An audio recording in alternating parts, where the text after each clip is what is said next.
Bonjour, je suis l'heureux propriétaire d'un charmant petit café qui ne fait partie d'aucune grande franchise. Pour m'aider à gérer le café, j'ai 2 employés à temps partiel dévoués qui travaillent avec diligence jour et nuit. Mère de 2 enfants, je prépare personnellement tous les délicieux gâteaux et biscuits que propose notre café. En créant ces délicieuses friandises, je canalise l'amour et l'attention que j'ai pour mes propres enfants, sachant que gérer un café tout en élevant 2 enfants n'est pas une mince affaire. Heureusement, mon mari joue un rôle essentiel en s'occupant de nos enfants à la fin de son travail, ce qui allège ma charge de travail et me permet de me concentrer sur le café. Mes 2 enfants m'ont incroyablement soutenu et se sont montrés coopératifs en ce qui concerne mon travail. Mon aîné, un garçon de 12 ans, se charge lui-même d'aller chercher sa petite sœur à l'école maternelle à la fin de sa propre journée d'école. En raison de leur grande différence d'âge, il s'est avéré être un grand frère exceptionnel et attentionné pour elle. Les gens s'interrogent souvent sur l'écart d'âge entre mes enfants, et il y a une raison précise à cela. Bien qu'il s'agisse d'une question personnelle que j'hésite à révéler, notre parcours pour devenir une famille et atteindre l'état harmonieux dans lequel nous nous trouvons aujourd'hui n'a pas été facile. Le chemin a été semé d'embûches et de malheurs. Lorsque j'ai eu 10 ans, mon père est décédé tragiquement dans un accident de voiture, nous laissant face à une dure réalité, il n'était plus là pour guider notre famille. Nous avons été plongés dans les profondeurs de ce chagrin sans avoir le temps de faire notre deuil. Ma mère nous a élevés seuls, ma sœur et moi, mais heureusement, nous nous en sommes relativement bien sortis financièrement, car nous avons reçu des indemnités d'assurance pour nous aider dans cette période difficile. Cependant, nos difficultés n'ont pas été instantanément atténuées. Contrairement à ce que certains pourraient croire en lisant les récits et les drames courants. Même si nous étions financièrement stables, son absence m'a profondément affecté, surtout si l'on considère l'âge que j'avais à l'époque. J'adorais mon père et il m'a été extrêmement difficile d'accepter son départ. Bien que mes souvenirs de cette période soient quelque peu flous, ma mère m'a confié que j'avais même perdu temporairement l'usage de la parole en raison des émotions accablantes que j'avais ressenties. Le dernier jour des funérailles de mon père, ma sœur est restée à mes côtés pendant toute la cérémonie, m'apportant soutien et réconfort alors que j'étais physiquement et émotionnellement épuisée par des jours de pleurs incessants. On dit que le temps guérit toutes les blessures, et grâce aux tendres soins de ma mère et au soutien indéfectible de ma sœur, je me suis progressivement remise de la profonde tristesse qui m'avait envahie. Néanmoins, l'absence de mon père a continué à avoir un impact durable sur mon enfance. Quant à ma sœur, elle s'est orientée vers une carrière d'infirmière et travaille actuellement dans ce domaine. Elle a choisi cette voie car elle offrait une solution pratique pour alléger certains des fardeaux portés par notre mère. Sa décision a été motivée par le fait que le métier d'infirmière offre de nombreuses possibilités d'emploi. Passionnée par les arts culinaires, j'ai consacré mon parcours universitaire à la poursuite de mon amour pour la cuisine et la pâtisserie, en me spécialisant dans l'alimentation et la nutrition. Mes aspirations m'ont amené à rêver d'ouvrir un délicieux café de dessert ou une boulangerie, ou de travailler comme pâtissière qualifiée dans un hôtel prestigieux. Pendant mes années de licence, j'ai acquis avec diligence les licences nécessaires pour me préparer à cette aventure culinaire. Après avoir obtenu mon diplôme, j'ai décroché un stage dans un hôtel de renom pour acquérir une expérience pratique. Dans le cadre de ce stage, j'ai travaillé comme pâtissier stagiaire dans la boulangerie réputée de l'hôtel. Au départ, mon objectif était de passer à un poste de pâtissier à temps plein à la fin de mon stage. Cependant, le destin avait un autre plan pour moi. J'ai rencontré un client charismatique, un homme qui fréquentait l'hôtel pour passer des commandes de groupe à la boulangerie. La proximité de son lieu de travail l'a amené à déguster du pain avec ses collègues, et il est rapidement devenu un visage familier. Nos interactions ont évolué au-delà de la relation client-serveur typique, car il a commencé à me saluer comme un ami avec une douce sincérité. Ses compliments sur mes talents culinaires et même quelque chose d'aussi simple que d'apprécier ma queue de cheval sont devenus une routine, malgré mon impression initiale qu'il n'était qu'un client satisfait de plus. Ses visites régulières et son intérêt personnel sont devenus évidents. Bien qu'il ait d'abord prétendu avoir besoin de mon numéro pour des commandes groupées, ses appels ultérieurs ont été plus personnels, sous forme d'invitations à prendre un café ou à dîner. Malgré quelques refus initiaux, j'ai fini par accepter de dîner, et cette soirée a marqué un tournant. Il a écouté attentivement les récits de mon enfance, m'apportant réconfort et compréhension. Sa gentillesse m'a profondément touchée, rappelant la chaleur que j'associais à mon père dans mes souvenirs d'enfance. En l'espace d'un mois, je suis tombée amoureuse de cet homme attentionné, de 6 ans mon aîné. Malgré les inquiétudes de mes amis concernant la différence d'âge, sa fiabilité et sa nature authentique m'ont séduite. Un mois avant la remise de mon diplôme, nous sommes allés dans un bon restaurant et il m'a fait la surprise de me demander en mariage alors qu'il ouvrait un coffret de velours devant moi, révélant une bague. Il m'a demandé sincèrement: Ashley, veux-tu m'épouser ? Submergée par le bonheur, j'ai fondu en larmes. C'était le moment dont je rêvais depuis longtemps. Au milieu de mes larmes, il m'a rassurée sur la sincérité de ses intentions. En me tenant la main, il m'a dit: Ashley, je veux passer le reste de ma vie avec toi. Je ne peux pas vivre sans toi. Je sais que tu peux penser que je suis hâtif, mais comprends qu'il m'a fallu beaucoup de courage pour te demander en mariage. Je regrette profondément de ne pas t'en avoir parlé plus tôt. J'étais sur le point de m'expliquer et d'exprimer à quel point j'attendais ce moment, mais il a rapidement présenté une photo sur son téléphone. Sur l'image, il berce un enfant, un rappel indéniable de mon statut de père d'un fils de 3 ans, un fait obscurci par mon divorce d'avec sa mère. Cette révélation m'a pris de court, et je me rends compte que j'aurais dû vous en parler plus tôt. La peur m'a saisi, la peur qu'une telle révélation puisse vous inciter à partir. Je n'ai pas eu le courage d'être franche. La raison pour laquelle j'ai la garde de l'enfant réside dans la douloureuse vérité que sa mère a trahi notre mariage. Mon intention était de naviguer seule dans les complexités de la parentalité, mais lorsque je t'ai rencontré, j'ai aspiré à un nouveau départ, à un nouveau chapitre de ma vie. Reconnaissant l'égoïsme de mes actions, même si votre rejet de ma proposition était attendu, je me suis sentie obligée de révéler mon vrai visage. Avec le recul, j'aurais refusé ma propre proposition, reconnaissant son absurdité. Cependant, dans ma jeunesse et mon insouciance, j'ai accepté, voyant en lui un père prenant ses responsabilités malgré la trahison de sa femme. Il m'a rappelé mon père, qui m'a beaucoup manqué. En acceptant, je me suis engagée à m'efforcer d'être une bonne mère, sachant que je ne me sentirais peut-être jamais à la hauteur. Il a exprimé sa gratitude et m'a assuré qu'il garderait un cœur reconnaissant jusqu'à la fin de sa vie. Le lendemain, je me suis rendue chez lui pour me familiariser avec l'enfant, désireuse d'établir un lien.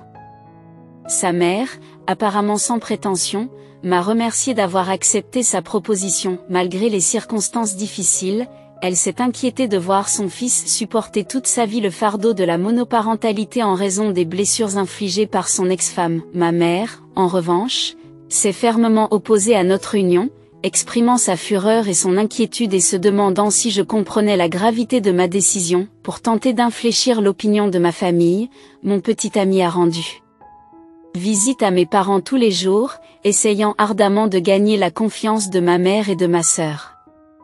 Il a reconnu sa situation, promettant un engagement et des soins inébranlables. Au début, ma mère n'a pas réagi, mais peu à peu, elle a commencé à voir au-delà de sa situation, reconnaissant sa sincérité et sa cohérence.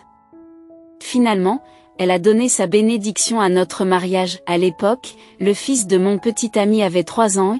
Bien que nos premières interactions aient été maladroites, j'ai fait des recherches en ligne pour comprendre les complexités de l'éducation des enfants. Après le travail, j'ai pris l'habitude de lui rendre visite tous les jours, en préparant des encas et des biscuits dans le cadre de mes efforts pour créer un lien avec l'enfant. Pendant la période précédant le mariage, j'ai consacré la majeure partie de mon temps à établir une relation étroite avec lui.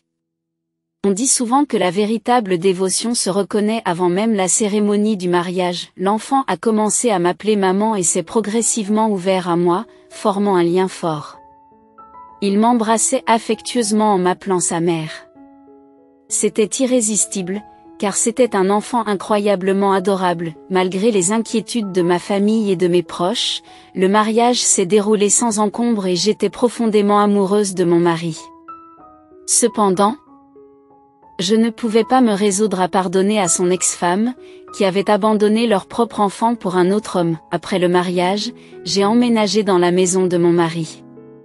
La boulangerie où j'avais fait mon stage m'a proposé un emploi à temps plein, mais j'ai refusé afin de me concentrer sur l'éducation de l'enfant. En y repensant aujourd'hui, je me rends compte qu'il aurait été stupide de faire un tel choix. Cependant, à cette époque, mon amour pour mon mari était si fort, et j'étais complètement immergée dans la vie de couple jour après jour. L'enfant s'est attaché à moi.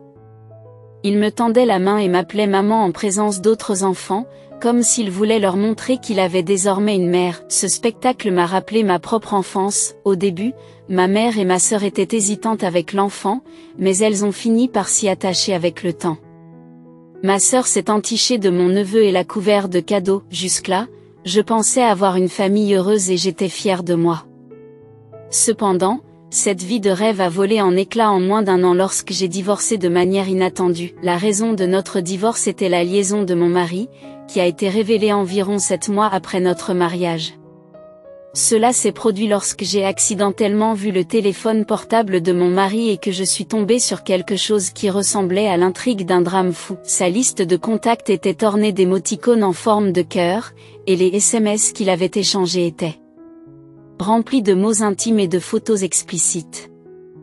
Les preuves étaient indéniablement claires. Accablée par le choc, j'ai immédiatement confronté mon mari à sa liaison. Sans grande résistance, il a admis ses torts, faisant remarquer sans ménagement que je n'étais plus attirante pour lui en raison de mon apparence usée à la maison. Je n'arrivais pas à comprendre son impudence et cette révélation m'a laissé complètement abasourdie. Malgré le tumulte intérieur, j'ai réussi à garder mon sang-froid et je n'ai pas versé une seule larme. Il est apparu qu'il avait simplement cherché une baby-sitter pour son enfant. L'ampleur du choc que j'ai ressenti est incommensurable, car je lui faisais entièrement confiance. Pendant quelques jours, je me suis sentie mal physiquement et émotionnellement. Bien que je souhaitais entamer immédiatement une procédure de divorce, je ne pouvais pas supporter de faire souffrir davantage l'enfant. Je m'étais tellement attachée à lui pendant cette courte période que j'ai décidé d'endurer la situation seule pendant des semaines. Cependant, ma sœur a fini par découvrir la vérité. À l'improviste, elle s'est rendue chez moi pour apporter des collations à l'enfant. En me voyant, elle a senti que quelque chose n'allait pas et m'a interrogée sur ce qui s'était passé. Elle m'a serré la main et m'a dit « Je comprends ta douleur. Nous pouvons guérir ensemble. » Alors que mes larmes coulaient, j'ai déversé mon cœur à ma sœur. Sa colère s'est enflammée et elle a demandé le divorce immédiatement. Je sais que tu peux hésiter, mais mettre fin à cette relation est le bon choix. Je ne peux pas supporter de te voir vivre sous le même toit qu'eux. Ne vous préoccupez de rien d'autre, concentrez-vous sur vous-même. Je te trouverai un excellent avocat qui veillera à ce que tu reçoives ce que tu mérites et que tu mettes fin à ce chapitre. Ma sœur a pris un jour de congé et s'est dépêchée de déposer une demande de divorce. Lorsque ma mère a découvert la vérité, son cœur s'est rempli de regrets, elle s'est blâmée et a versé des larmes à n'en plus finir. Elle pensait que si elle n'avait pas consenti à cette union, rien de tout cela ne serait arrivé. Témoin de la tourmente que ma mère et ma sœur ont endurée à cause de moi, j'ai finalement compris la profondeur de ma bêtise. Avec détermination, j'ai pris position et j'ai entamé la procédure de divorce, car il était la cause de notre séparation. J'ai reçu ma pension alimentaire. Mais malheureusement, je n'ai pas pu emmener mon enfant avec moi car je n'en avais pas la garde. Cela m'a déchiré car mon enfant s'accrochait à moi, me suppliant de l'accompagner. Dans la hâte de quitter la maison, je n'ai même pas pu lui dire adieu comme il se doit. Après la fin de mon mariage, j'ai trouvé un emploi dans une boulangerie locale. La douleur que j'ai ressentie m'a conduite à une période de dépression, qui m'a empêché de poursuivre ma vie quotidienne. Des cauchemars hantaient mon sommeil et des larmes coulaient sans raison. Ma sœur m'a recommandé de consulter un psychologue. Au début, j'ai résisté, mais comme mes symptômes s'aggravaient, j'ai décidé d'essayer. Au fil des séances de thérapie individuelle et des interactions de groupe, j'ai progressivement réalisé l'impact positif que cela avait sur mon bien-être.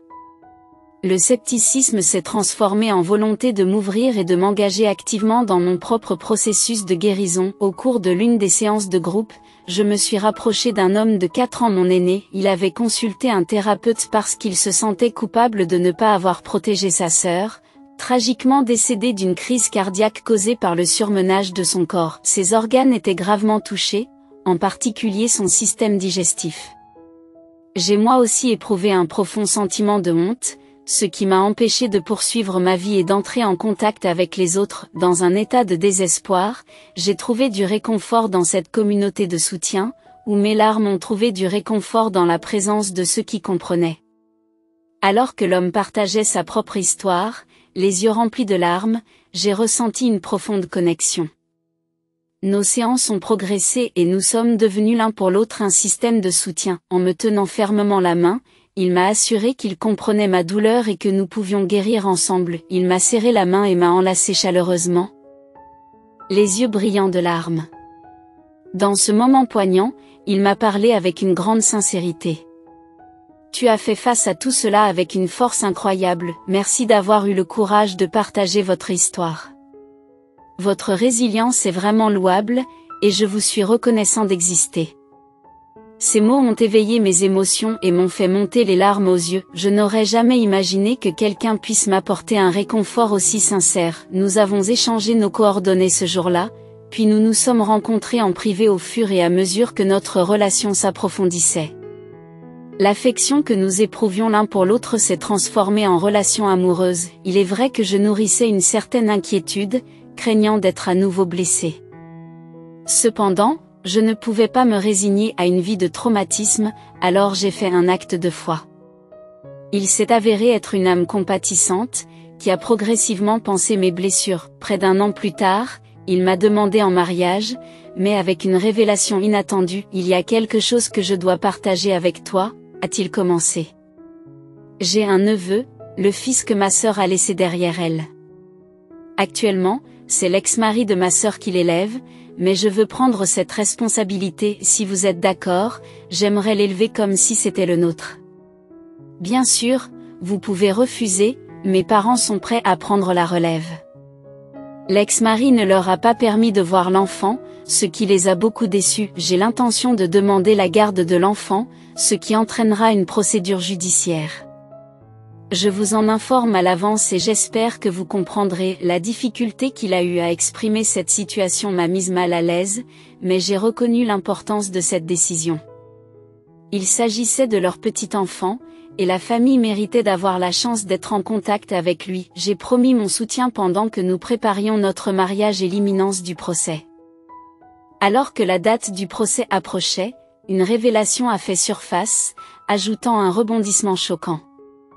Assise au fond de la salle d'audience, mon monde s'est arrêté lorsque j'ai vu l'homme qui entrait, mon ex-mari. L'homme auquel mon fiancé s'opposait au tribunal s'avérait être mon ancien conjoint. Choqué, j'ai écouté mon fiancé s'adresser passionnément au juge, détaillant la lutte de sa sœur contre la dépression due à l'infidélité de son mari. Il a parlé des efforts acharnés qu'elle a déployés pour obtenir la garde de ses enfants, avant de succomber à une crise cardiaque. En réponse, mon ex-mari a fait valoir que mon ex-femme souffrait d'une grave dépression postpartum et qu'il devait s'occuper en priorité de l'enfant. Il a nié avec véhémence toute allégation d'infidélité. La salle d'audience est devenue un champ de bataille où s'affrontaient des récits contradictoires, me laissant déchirer entre les deux camps. D'un ton fervent, je me suis exclamé qu'il y avait une absence flagrante de preuves tangibles. Ce jour-là, le procès s'est achevé sur peu de progrès et mon ex-mari a rapidement quitté la salle d'audience. Désemparé, mon fiancé s'est approché de moi pour me faire part de l'évaluation sombre de l'avocat quant à nos chances en l'absence de preuves concrètes. 2 semaines plus tard, à la reprise du procès, mon ex-mari, m'apercevant, a visiblement paniqué. À la barre des témoins, j'ai décrit au juge la nature de son caractère, en m'appuyant sur les preuves de sa liaison extra-conjugale, une trahison qui a conduit à notre divorce pendant les préparatifs du mariage. J'ai insisté sur sa négligence parentale, en soulignant que l'enfant vivait chez sa grand-mère et qu'il ne s'impliquait pas dans sa vie. Même pendant notre mariage, comme l'a révélé mon témoignage, mon désir pour l'enfant caché a persisté. En détaillant le désir de l'enfant de vivre avec moi, j'ai décrit la gêne évidente de mon ex-mari. Par l'intermédiaire de l'avocat, J'ai présenté des preuves qui ont incité le tribunal à examiner de près ses compétences parentales inadéquates et l'existence isolée de l'enfant. Le tribunal a reconnu les signes de dépression de l'enfant et a reporté notre mariage pour régler les problèmes juridiques. Finalement, nous avons obtenu un droit de visite. Lors d'une réunion poignante, les grands-parents ont serré l'enfant contre eux en versant des larmes de joie. Son bonheur de me revoir était palpable. Il m'a serré dans ses bras en m'appelant sa maman. Désireux de passer plus de temps ensemble, nous avons décidé d'intenter une action en justice pour le ramener définitivement parmi nous. Après notre mariage, l'enfant a assisté au mariage, ce qui a marqué le début d'une longue bataille judiciaire qui a abouti à son adoption. Le manquement de son père à ses devoirs parentaux a joué un rôle essentiel, auquel s'est ajouté le désir explicite de l'enfant d'être avec nous. Submergé par l'émotion, il s'est sincèrement demandé s'il pouvait vraiment vivre avec moi maintenant. L'assurant de notre engagement inébranlable, nous nous sommes embrassés, mes larmes coulant à flots. À ce moment-là, j'ai promis un amour et une dévotion éternelle à cet enfant, qui m'avait accepté comme sa mère, malgré mon abandon antérieur. Aujourd'hui, nous formons une famille de 4 personnes, dont ma fille biologique. Au fil du temps, nos enfants continuent de s'épanouir et de grandir. Mon fils, comme n'importe quel autre enfant joyeux, a pris la responsabilité de s'occuper de sa sœur avec une immense affection. Sans son soutien, je n'aurais pas pu gérer mon travail, ce qui fait de lui mon compagnon le plus fiable. Malgré les défis importants auxquels nous avons été confrontés, notre famille a maintenant trouvé le vrai bonheur. Il se peut que nous soyons confrontés à des épreuves mineures et majeures à l'avenir, mais je suis convaincu que nous pourrons les surmonter ensemble, en tant que famille unie. Je vous remercie d'avoir prêté une oreille attentive à mon histoire et je vous souhaite de passer des jours heureux avec votre famille bien-aimée. N'hésitez pas à me faire part de vos encouragements et de vos conseils dans les commentaires, vos likes et vos abonnements comptent beaucoup pour moi. Je vous souhaite une excellente journée.